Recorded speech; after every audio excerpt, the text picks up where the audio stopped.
Welcome back to my channel. आज हम इस ड्रामा का पार्ट 4 एक्सप्लेन करने वाले हैं। अगर आपने इससे पहले इसके बाकी की पार्ट नहीं देखे हैं तो आई सजेस्ट पहले आपको उसे देख लेना चाहिए। Let's begin the explanation. इसकी स्टार्टिंग में हम सबसे पहले नांगशियान और उसकी कलीग्स को देखते हैं, जो कि उसके पास भागती हुई आती है और कहती है कि नांगशियान, तुमसे एक बंदा मिलने के लिए आया है। वो बता रहा है कि वो तुम्हारा नेबर है, क्या तुमसे जानती हो? वैसे लग तो बहुत हैंडसम रहा है। तभी नांगशियान कहती है कि नेबर। उसके बाद वो भागती है बिकॉज उसे पता था कि वो कोई और नहीं बल्कि शाओ वुडी हो सकता है। इसके बाद उसे कन्फर्म करती है और कहती है कि तुम्हें यहाँ आने की जरूरत क्या थी। इसके बाद वो कहता है कि चलो मैं तुम्हें आज एक ट्रीट देने वाला हूँ। इसके बाद उसे लंच पर ले जाता है और साथ में उसे कुछ शॉपिंग करवाने ले जाता है। यहाँ पर उससे बहुत सारी ड्रेसेस ट्राई करने के लिए देता है। आफ्टर दैट नांगशियान एक अच्छी सी ड्रेस पहनकर आती है। तभी शाओ वुडी कहता है कि हाँ, अब तुम लड़कियों की तरह लग रही हो। उसके बाद उसकी हेयर स्टाइल भी थोड़ी चेंज कर उसे सुंदर सा बनाकर उसे एक जगह पर ले जाता है। जब नांगशियान उसमें एंटर करती है तो देखती है कि बहुत सारे लड़के नहीं, इनफैक्ट बहुत सारे ओल्ड मैन टाइप के आदमी वहाँ पर थे। इसके बाद वो पीछे भाग आती है और कहती है कि ये सब क्या है। तभी शाओ वुडी उसे बताता है कि तुम्हें अपना लव ऑफ लाइफ चाहिए ना, तो ये बंदे मैंने तुम्हारे लिए सिलेक्ट किए हैं, इनसे तुम डेट कर सकती हो और ये तुम्हारे ब्लाइंड डेट हैं। तभी नांगशियान कहती है कि इतने सारे और वो भी इतने गंदे। तभी शाओ वुडी कहता है कि ज्यादा पिकी मत बनो, ये तुम्हारे आगे के फ्यूचर हो सकते हैं। इसके बाद वो कहती है कि मुझे ये सब नहीं करना। तभी यहाँ पर वो भागने लगती है। तभी शाओ वुडी कहता है कि और अगर तुम यहाँ से गई तो मैं तुम्हारी मॉम को बता दूंगा कि मैं कौन हूँ और कहाँ से आया हूँ और तुम्हारा मेरा रिलेशन क्या है। तभी नांगशियान कहती है कि प्लीज ऐसा मत करना। इसके बाद वो कहती है कि ठीक है, अगर यही काम है तो मैं ये भी करने के लिए तैयार हूँ। उसके बाद उन सारे लड़कों के साथ एक एक करके इंट्रोड्यूस होती है, डेट करती है। मतलब डेट तो नहीं, सबसे मिलना पड़ता है उसे। यहाँ पर सभी एक से एक नमूने थे, एक की भी शक्ल ढंग की नहीं थी और दरअसल वो काफ़ी ओल्ड एज के लग रहे थे। नांगशियान के टाइप के तो बिल्कुल नहीं। इसके बाद वो सभी से बात करती है। आफ्टर दैट सभी को रिजेक्ट करते करते करते करते उसके बाद हम लू जीशन को देखते हैं, जो कि अपनी कुछ नोवेल लिख रहा होता है। यहाँ पर वो अपने एक एपिसोड खत्म करता है। इसके बाद फिर वो ए शियांग मतलब अपनी कंपनी के बॉस को कॉल करता है और कहता है कि मैंने सब कुछ लिख लिया है, तो तुम उस फाइल को पिकअप करने के लिए यहाँ पे आ सकती हो। इसके बाद हम बात करें तो ये शियांग अभी अपने बॉयफ्रेंड के साथ डेट पर होती है, तो वो नांगशियान को कॉल करती है और कहती है कि तुम लू जीशन के घर पर जाकर वो फाइल ले सकती हो। इसके बाद नांगशियान ना अगल देखती है ना बगल और सीधे उठकर वहाँ से भागने लगती है। तभी यहाँ पर शाओ वुडी उसे रोकता है और कहता है कि कहाँ पे भाग रही हो, अगर तुम ऐसे चली गई तो तुम्हारी ब्लाइंड डेट का क्या और फिर मेरा वापस जाने का क्या। तभी नांगशियान कहती है कि मुझे बहुत ज़रूरी काम है और मैं ये सब नहीं कर सकती। और तुमने उन सारे आदमियों के चेहरे देखे, एकदम कबूतर की तरह लग रहे हैं, तुम्हें लगता है वो मेरे टाइप के हैं? और प्लीज़ मेरे लिए ऐसे बेकार के लड़के ढूंढना बंद कर दो। तभी यहाँ पर वो कहता है कि तुम बहुत ज़्यादा पिकी नहीं हो रही हो लड़कों के मामले में। नांगशियान कहती है कि मेरी ज़िंदगी का सवाल है, थोड़ी ना कोई फ्रूट है जो कि अच्छा दिखा बाहर से तो पिक कर लिया। के बाद नांगशियान लू जीशन के घर पर जाती है। यहाँ पर उसका पासवर्ड भी उसे ये शियान ने पहले बता दिया था। इसके बाद वो अंदर एंटर करती है तो उसे सीधा उस डेस्क में फाइल मिल जाती है, पर लू जीशन कहीं भी नहीं मिलता। जब वो बाहर निकलने लगती है तो वो दरअसल लू जीशन को ढूंढ रही थी, आखिर इस घर का मालिक कहाँ पर होगा। तभी वो यहाँ पर देखती है कि वॉशरूम में बाथटब में कोई पड़ा हुआ है और ऐसा लग रहा है कि ही इज डेड। इसके बाद वो चिल्लाने लगती है और सीधा शाओ वुडी को समन कर लेती है। तभी शाओ वुडी आता है और कहता है कि आप क्या। तभी वो कहती है कि देखो वहाँ पर, क्या ये जिंदा है? इसके बाद शाओ वुडी से टच करता है और कहता है कि हाँ ये जिंदा है।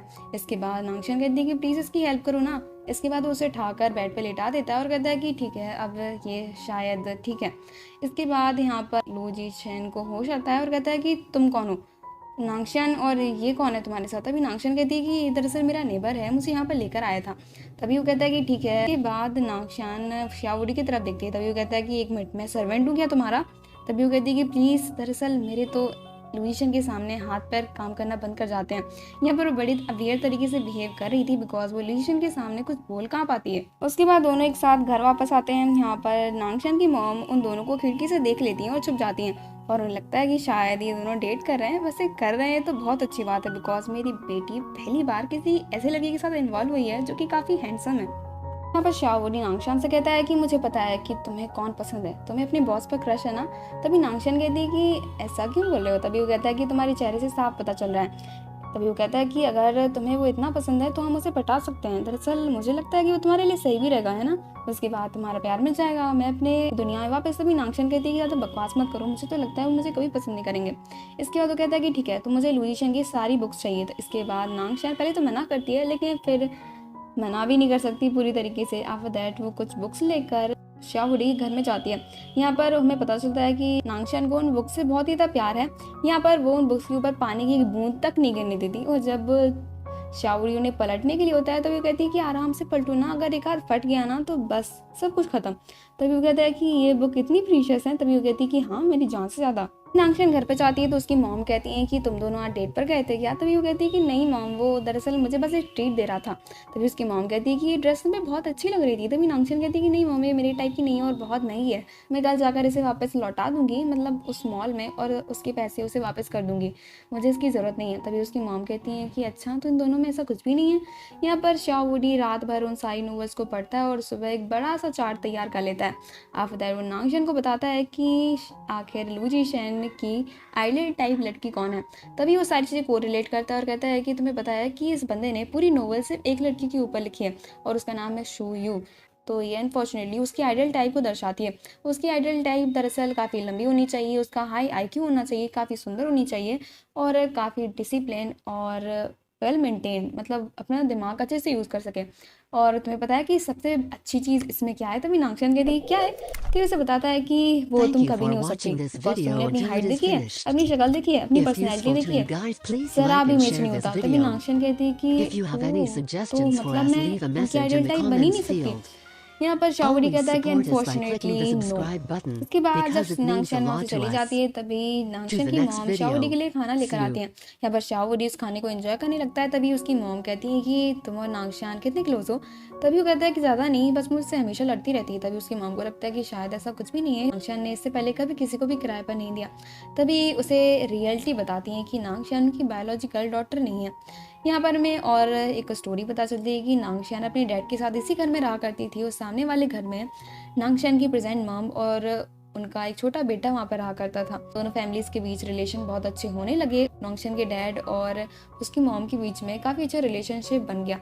इसके बाद एक एक्सीडेंट के चलते नांगशन के डैड और मेरे बेटी की डेथ हो गई।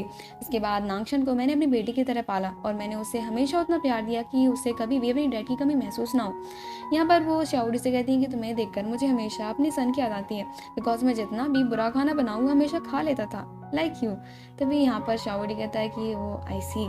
तो वो कहता है कि नांगशन ने मुझे कभी इतना डिटेल में नहीं बताया, बट मुझे थोड़ी थोड़ी फ्लैशबैक पता है।